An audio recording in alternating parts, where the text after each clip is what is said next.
हे guys, welcome back to new vlog. नवीन व्लॉगमध्ये तुमचं स्वागत आहे. तर थोडंसं कन्सिस्टंट राहतो मी व्हिडिओ अपलोड करण्यामध्ये यूट्यूबमध्ये. इंस्टाग्रामवरती मी ऑलरेडी आहेच, डेली पोस्टिंग चालू आहे आपलं, ते आपल्याला थांबवायचं नाही आहे. तसंच यूट्यूबचं पण आहे, जे की तुम्हाला ऑलरेडी माहिती आहे. एक सेकंड, थोडेसे लेन्स घाण आहेत. ओके. तर शेतामधले अपडेट घ्यायचे झाले तर समोर पाहू शकता तुम्ही. हे काळं जे तुम्हाला वेस्ट दिसतंय ते मळी आहे, जे की आपण साखर कारखान्यामधून मागवलेले आहे. आणि ही साधारणतः 800-900 रुपये टन आहे काहीतरी चालू आहे आय गेस. तर ते आपण इथं आणून टाकले, कारण की आपल्या शेतातील पिकांना ते घालायचं आहे. त्याचबरोबर शेणखत घालून घ्यायचं आहे, जे की झाडांच्या वाढीसाठी पोषणासाठी चांगला असतो. आणि इकडे जर बघितलं तर आता ही गुळभेंडी ज्वारी आपण पेरली होती, जे की आपण हुरडा खाण्यासाठी केलेलं आहे. फक्त छोटासा प्लॉट आहे आणि चांगल्या पद्धतीने वाढतं आहे. आणि याच्यातून आता कणसं बाहेर येतील, ज्याला ज्वारी लागेल. आणि थोडीशी ती कवळी आणि म्हणजे हार्वेस्टिंगच्या टाईमला येईल, तेव्हा आपण त्याला काढतो आणि हुरडा पार्टी करतो. ते तुम्हाला पण पाहायला भेटेलच. बाकी म्हटलं तर हे कांद्याचं रोप पण आता चांगलं येतं आहे. द्राक्ष बागेत एक टास्क चालू आहे, ते म्हणजे ड्रिचिंगचं. त्याचा व्हिडिओ तुम्ही इंस्टाग्रामवरती पाहिला असेलच, किंवा एक 2 दिवसामध्ये पाहाल तुम्ही. ड्रिचिंग म्हणजे काय हे त्यामध्ये मी एक्सप्लेन केलेलं आहे. आणि ते इन शॉर्ट सांगतो, जे मिलीबग असतो त्याला मुळापासून नष्ट करण्यासाठी आपण ड्रिचिंगचा यूज करतो आहे. बाकी आंब्याच्या प्लॉटचं अपडेट घ्यायचं झालं तर चांगल्या पद्धतीने मोहर आलेला आहे, तुम्ही समोर पाहू शकताय.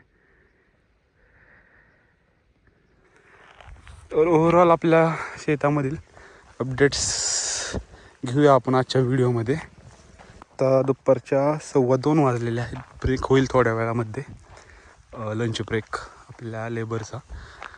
तर तुम्हाला मी दाखवतो.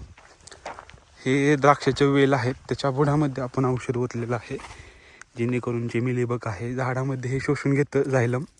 त्याच्यानंतर ते प्रत्येक झाडाला पानाकडे ते जातं आणि त्याच्यामुळे ते मुळासहित जो असतो मिलीबग तो नष्ट होतो. तर सूर्य आता डोक्यावरती येतोय. ऊन हळूहळू वाढेल, आता थंडी हळूहळू कमी होईल. आताच नाही, पण 1-2 महिन्यामध्ये नक्कीच आपल्याला टेम्परेचरमध्ये वाढ झालेली पाहायला मिळेल. बाकी ओव्हरऑल द्राक्षाचा पहिला प्लॉट चांगला आहे. दुसरा प्लॉट पण चांगल्या पद्धतीने प्रगती करतोय. दोघांची चढाओढ चालली आहे, मी भारी का तू भारी. ते चांगल्या पद्धतीने वाढत आहेत. बाकी एक थोडंसं प्रॉब्लेम आहे आपल्याला फिल्टरचा, तो आपण सॉल्व करायचं बघतोय. की लिकेज झालेलं आहे, खूप वर्ष झालं घेऊन, त्याच्यामुळे ते सडलेलं होतं थोडंसं. त्याच्यामधून पाणी लिकेज होते, ते आपल्याला ठीक करून घ्यायचं. अजून काही ठीक झालेलं नाही, त्याच्यावरती सोल्युशन निघलेलं नाही.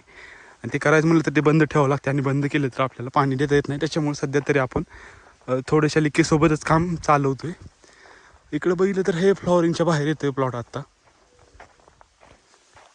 बघू शकता तुम्ही, अशा पद्धतीने गळ होत असते थोडीफार फ्लॉवरिंगमध्ये. वातावरण क्लिअर असल्यामुळे जास्त काही प्रॉब्लेम नाहीत. पाऊस फ्लॉवरिंगमध्ये चालत नाही. पाऊस आला तर गळ भरपूर प्रमाणात होते.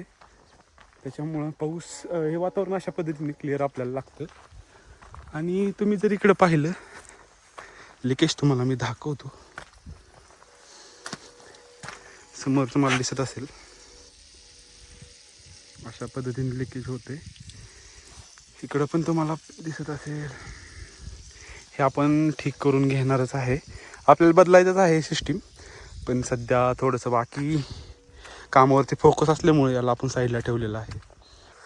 इकडं बघितलं तर आपण गहू लावलेला आहे, याच्यामध्ये पेरलेलं नाही आहे, विस्कटलेलं आहे. त्याला ड्रिप अंतरून पाणी देण्याचं काम चालू आहे. एक पाणी दिलेलं आहे. थोड्या दिवसामध्ये आपण दुसरं पाणी देऊ, जसं आपल्याला थोडंफार उगवून आलेलं दिसेल त्याच्यानंतर आपण त्याला पाणी देणार आहे.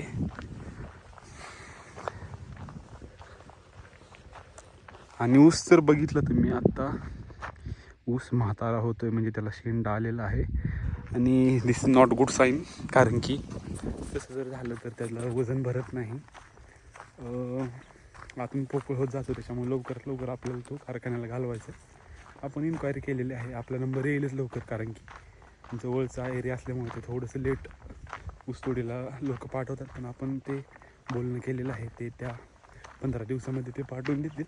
आणि इथून जे तुम्हाला धूर दिसतोय, तिथं साखर कारखाना आहे, जवळ आहे एकदम, त्याच्यामुळे काय प्रॉब्लेम नाही. लवकरात लवकर आपण आपला ऊस घालवणार आहे. हां, इथून बघितलं तर क्लिअर दिसेल कारखाना समोर. तुम्हाला झूम करून मी दाखवू शकतो. तो साखरेचा कारखाना आहे, लोकनेते शुगर्स, जो मोहोळ तालुक्यामध्ये येतो. बाकी ऊस चांगला आलेला आहे. 265 लावलेलं नाही यावर्षी आपण. 86-032 याचं वाण आहे. पण दरवर्षी जर बघितलं तर आपण 86-032 करत नाही, 265 करत होतो. पण ते थोडंसं आपण यावर्षी व्हरायटीमध्ये चेंज केलेलं आहे.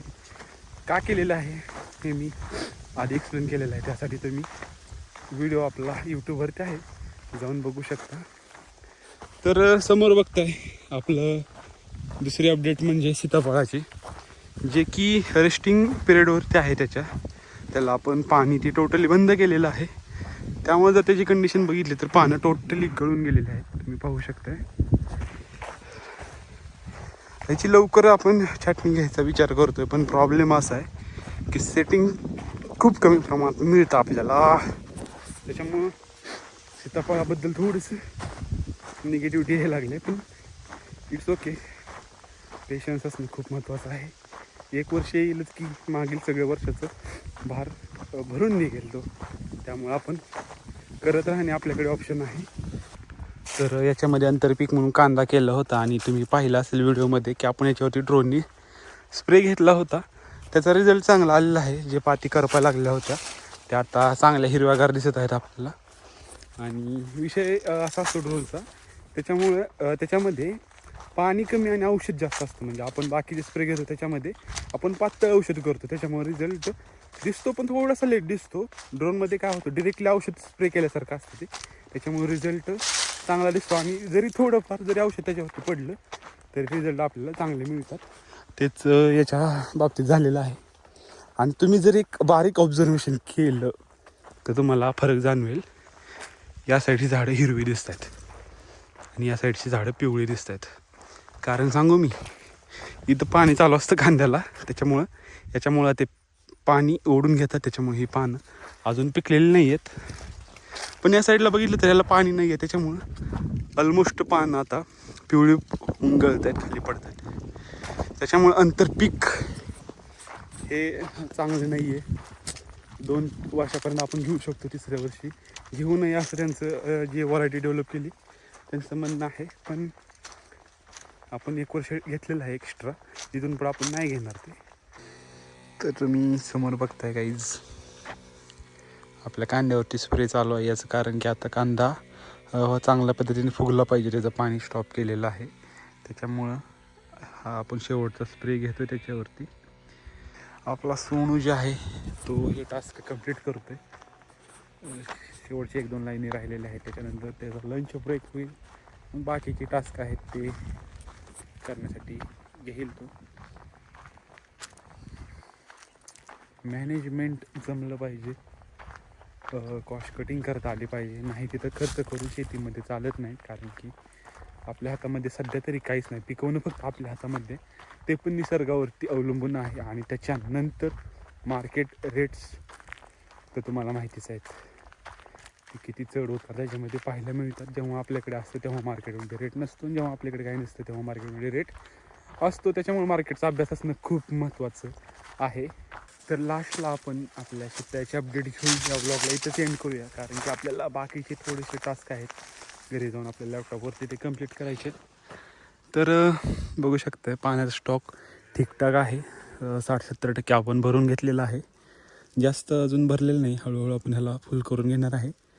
आणि सध्या ह्याच्यातून पाणी बाहेर पण जाते, उसाला चालू आहे, बागेला चालू असतं, त्याच्यामुळे हे भरलं तरी लगेच खाली जातं. तर ह्याच्यामध्ये आपण स्टॉक करून ठेवतो आहे. आणि अजून पुढचा उन्हाळ्याचा विचार करून याच्यामध्ये पाणी आपण नक्की स्टॉक करून ठेवू, ते तुम्हाला पण पाहायला भेटेलच. तर या ब्लॉगला इथंच एंड करूया, छोट्याशा अपडेटवाल्या ब्लॉगला. भेटूया एका नवीन ब्लॉगमध्ये. तोपर्यंत चॅनलला सबस्क्राईब केलं नसेल तर जरूर सबस्क्राईब करा आणि या जर्नीमध्ये सहभागी व्हा. थँक्यू.